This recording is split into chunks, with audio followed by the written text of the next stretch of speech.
So today's video is about my trip to Iceland and the Faroe Islands. It was organized by the Trendtours travel agencies, and you will receive more information about the travel later in the video. And as you can see, it was a ferry cruise. Here you can see an image of a basic cabin, how I had one. The cabins are for 2 to 4 people, but in my experience it was already quite tight in there with only 2 people. We started our trip in the city of Koblenz and we had to take a 16-hour bus drive until we arrived at the port of Hirtshals in northern Denmark. Breakfast and lunch were in the form of a buffet, and both were included in our travel fees.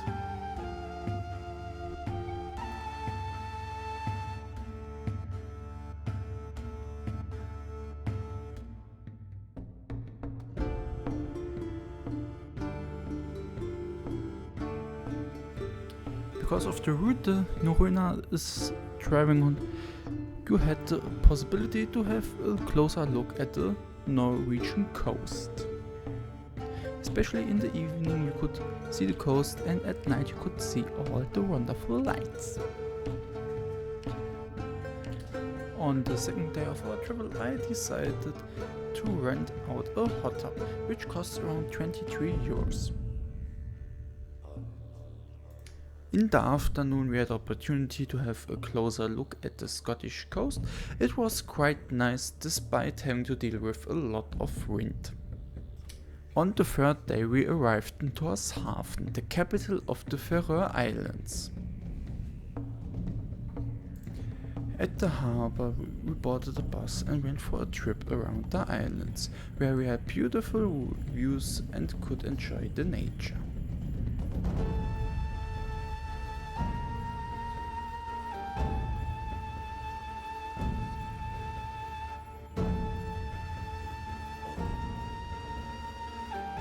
We also visited the oldest city on the Faroe Islands, where the first settlers landed. But the highlight of the trip was the little village called Gjogv, which was quite beautiful, and we also had the opportunity to visit an old harbor which was already used by the Vikings to store their ships.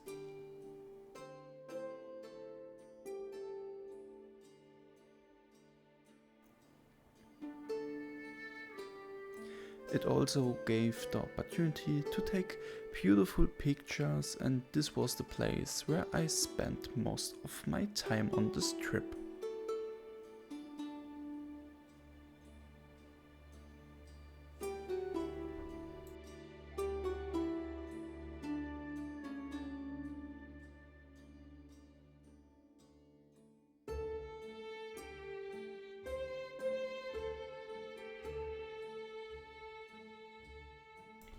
During our trip we had surprisingly good weather, and temperatures were also very nice. We had around 10 to 15 degrees.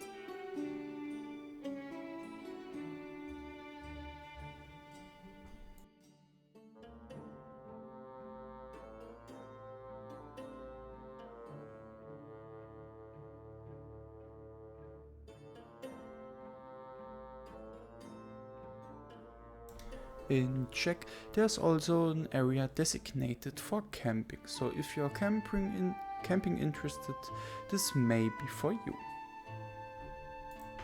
After we've been to Czech, we also visited one of the oldest wooden churches in all of the Faroe Islands. After only a few hours, the ship already departed again from the port, and we were on our way to Iceland.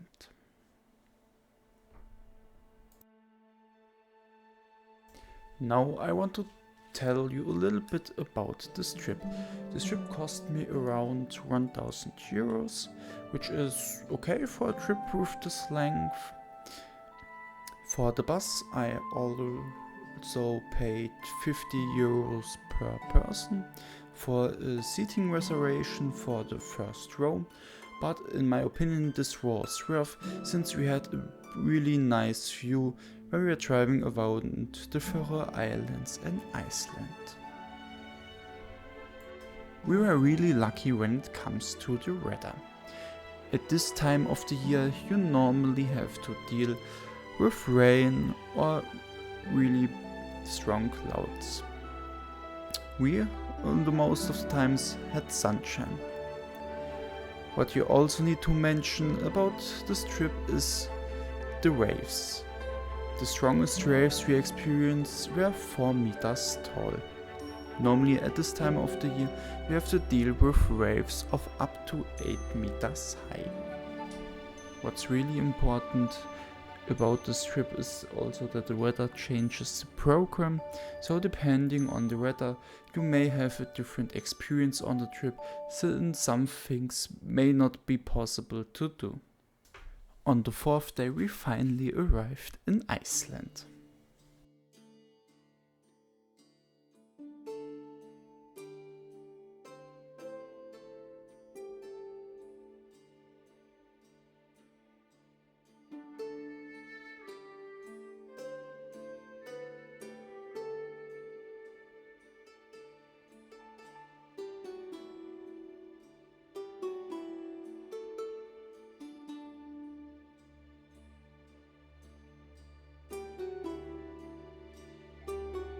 After a beautiful drive through the snowy countryside, we arrived at the local airport where we picked up our guide.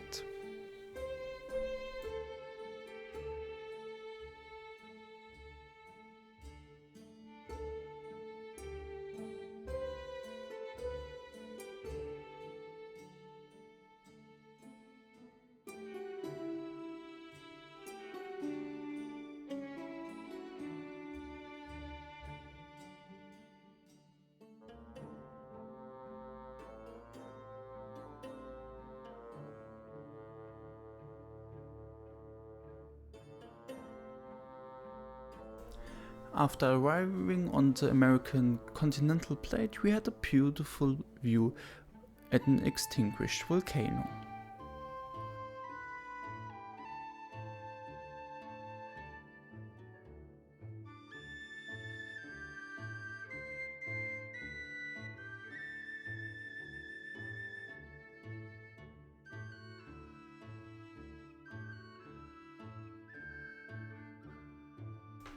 We also visited the Duch castle, which we explored during a longer break. After that, we also visited a lake which was near the Duch castles.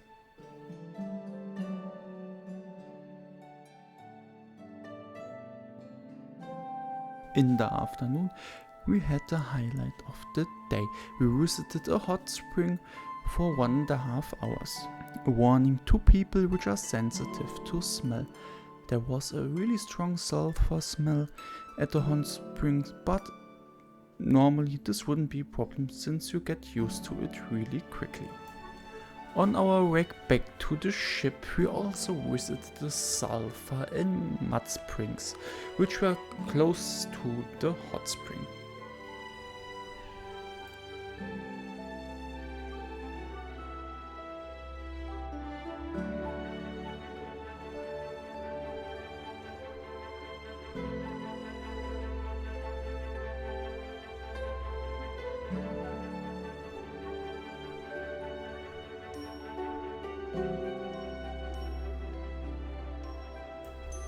I will try to upload the second part of this trip in the next few days.